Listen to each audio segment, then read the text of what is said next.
Oke ya? Oke. Udah ya? Oke, sip? Ya. Bismillahirrahmanirrahim. Ya, jadi Assalamualaikum warahmatullahi wabarakatuh. Waalaikumsalam. Salam sejahtera untuk kita semuanya. Di kesempatan sore hari ini, ya, sore ini jam berapa? Jam 3, ya. Saya secara pribadi dan kami secara keseluruhan itu mengaturkan terima kasih yang sebesar-besarnya khususnya kepada Bapak Kapolri, ya, Pak Sigit, ya, Kapolda Metro Jaya, Pak Karyoto, dan semua penyidiknya yang telah menjalankan tugas secara sangat profesional. Kenapa sangat profesional? Ya, karena saya tadi memang melakukan apa yang menjadi hak saya untuk menjawab pertanyaan-pertanyaan dalam undangan klarifikasi, dan alhamdulillah penyidiknya, saya nggak perlu sebut namanya ya, itu adalah juga melakukan sesuai dengan apa yang saya katakan. Jadi saya menjawab dengan detail semua apa yang ditanyakan sepanjang itu berhubungan dengan surat undangan yang diberikan kepada saya. Ya, jadi artinya itulah makanya saya juga berharap ya agar polisi itu bisa presisi ya, jadi bisa profesional untuk melakukan tugas seperti ini. Jadi artinya kalau yang memang itu yang ada dalam surat undangan, ya itu yang kemudian ditanyakan, ya tidak menanyakan yang lain atau bahkan melebar ke hal yang lain. Jadi alhamdulillah ya saya tadi sudah menjawab dengan detail sampai sekitar 26 pertanyaan ya, dengan jumlah halaman sekitar 22 lebih ya, dan saya juga menyampaikan jawaban saya atas pertanyaan-pertanyaan pada laporan. Dan saya juga saya tadi juga sampaikan dalam jawaban ya, saya harap tugas profesional polisi itu persis sama yang dilakukan terhadap saudara pelapor ya. Pelapor itu melaporkan belum ada yang terlapor gitu. Jadi melaporkan atau membuat laporan ini pada tanggal 30 April 2025 dan langsung terbit hari itu juga ya surat perintah penyelidikan pada tanggal yang sama. Ini luar biasa.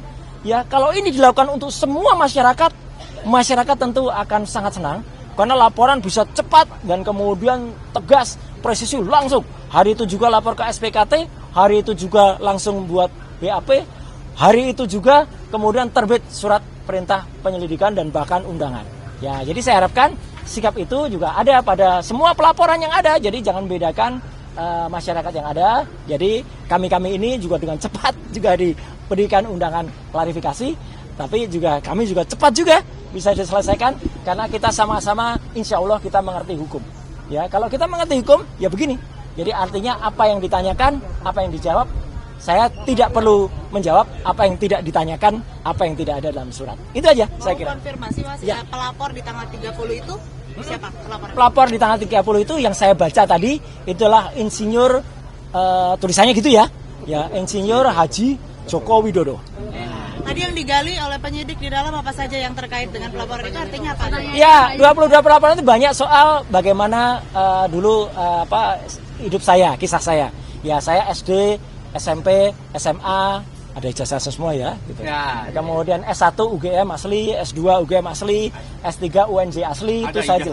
Ada lah, jelaskan semua gitu. Dan kemudian apa profesi saya sekarang? Saya profesi sekarang sebagai konsultan telematika dan multimedia. Kemudian saya diminta menjelaskan apa itu telematika. Telematika adalah telekomunikasi, media dan informatika untuk bisa menganalisis. Jadi saya saintis ya, menganalisis secara independen segala hal yang berbau dengan suara, foto, video dan lain sebagainya. Bahkan saya juga diminta jadi menjelaskan perjalanan hidup saya. Ya saya jelaskan dulu saya sempat jadi dosen sekitar 8 tahun di UGM ya. Kemudian 10 tahun saya dosen di ISI, Institut Seni Indonesia. Kemudian saya sempat menjadi anggota KPI ya, Komisi Penyiaran Indonesia Daerah Istimewa Yogyakarta. Saya sempat juga masuk sebagai anggota DPR Komisi 1, komisi yang menangani undang-undang ITE, undang-undang keterbukaan informasi publik dan lain sebagainya. Dan kemudian saya sempat membantu Presiden SBY menjadi Menteri Pemuda dan Olahraga di tahun 2013-2014 dan saya kembali menjadi anggota DPR lagi sampai dengan tahun 2019 dan sekarang saya sebagai konsultan independen. Jadi selaku konsultan independen, saya independen. Ya, saya berhak melakukan apa yang menjadi tugas saya dan kemudian saya berhak menyampaikannya kepada masyarakat sepanjang dengan ilmu pengetahuan dan menjadi keterbukaan informasi publik. Itu aja yang ditanyakan tentang itu. Kemudian tentang ada beberapa hal yang lain yang ditanyakan, apakah soal video begini, saya hanya jawab singkat saja. Apakah itu ada pada surat laporan? tertanggal 26 Maret 2025. Ketika ditanyakan tidak terkait dengan itu, ya sudah, jangan tanya saya yang tidak ada kaitannya dengan itu. Ya, jadi kalau sama tidak ada itu, jadi lokus dan tempusnya tidak sama dengan apa yang ada pada surat undangan, ya sudah, itu tidak perlu dijawab. Ibaratnya kalau kita mengerjakan ujian, ya teman-teman semua, ya masyarakat, kita diminta untuk belajar tentang fisika.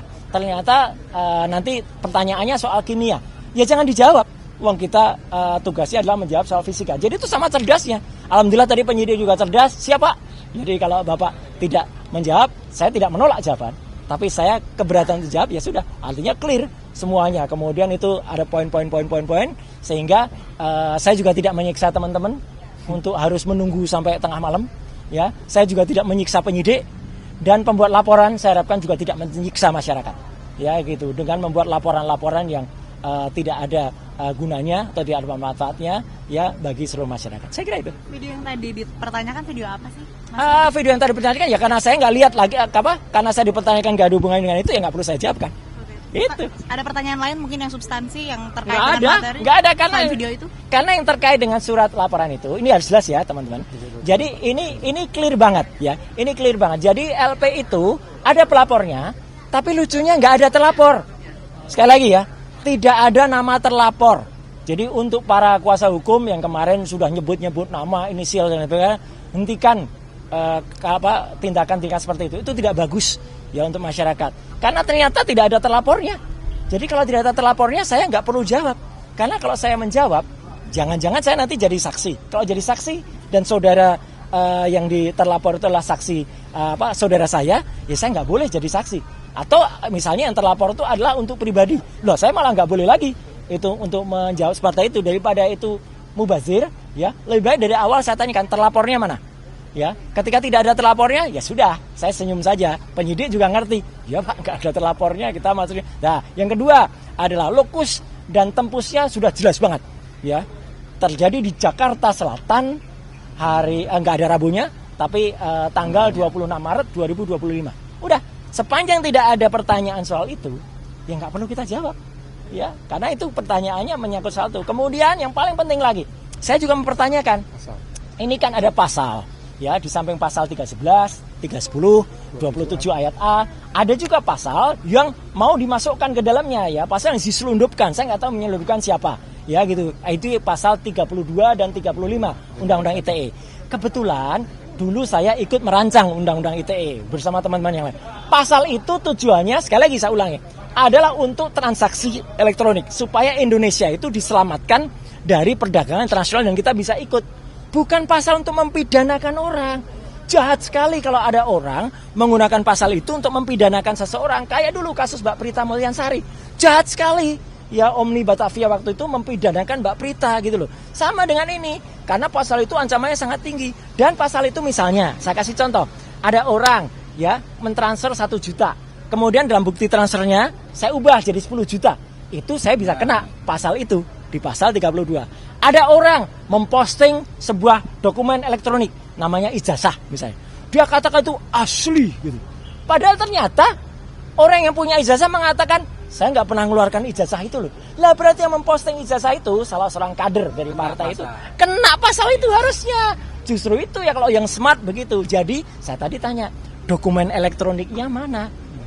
Belum ada Pak dokumen elektroniknya. Ya sudah. Kalau belum ada dokumen elektroniknya ya nggak usah diterima. Jadi saya tadi tidak minta berhenti. Tapi memang selesai pemeriksaannya. Selesai karena nggak ada lagi yang bisa ditanyakan. Ya, karena jawaban saya smart, sharp pada pertanyaan-pertanyaan yang harusnya ditanyakan. Dan penyidik sekali lagi anak buah Pak Kapolda dan juga anak buahnya Pak Kapolri menjalani tugas dengan baik. Dia juga nggak ngeyel, ya dia katakan oh iya Pak, baik Pak. Kalau profesional dan malah kita kasih kuliah tadi panjang kira ngobrol di dalam bagus sekali dan juga bagus. Jam 12 tadi saya diberi waktu untuk sholat zuhur, makan, sholat, kemudian juga hari ini begitu sudah selesai ya selesai udah di print clear, semua sudah saya teken, tanda tangan, ya. Dan saya berharap hal yang sama terjadi pada teman-teman yang mungkin ikut diundang, ya.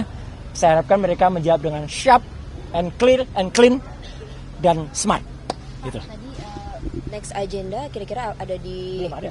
ya. Belum ada. Karena selesai. Karena pemeriksaan saya selesai. Saya tidak minta berhenti atau dihentikan, tidak. Ya, Anda tahu teman-teman, saya alhamdulillah sehat walafiat, ya gitu jasmani, meskipun rohani saya tadi juga bilang di dalam. Saya rohani agak lihat ini apa ini pasal kok banyak sekali kayak gini.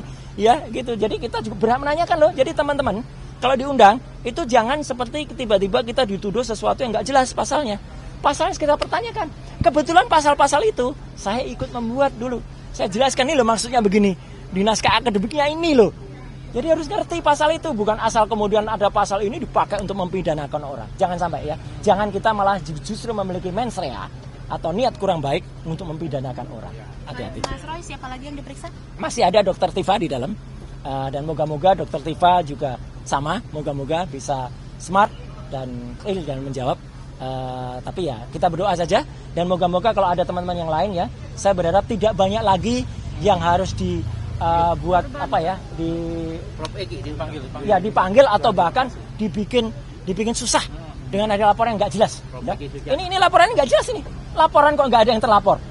Sekali lagi loh ya, bohong kalau dikatakan sudah ada terlapornya. Nggak ada. Dalam klarifikasi itu belum ada terlapornya. Ya, itu ya saya kira. Oke, terima kasih. Makasih teman-teman.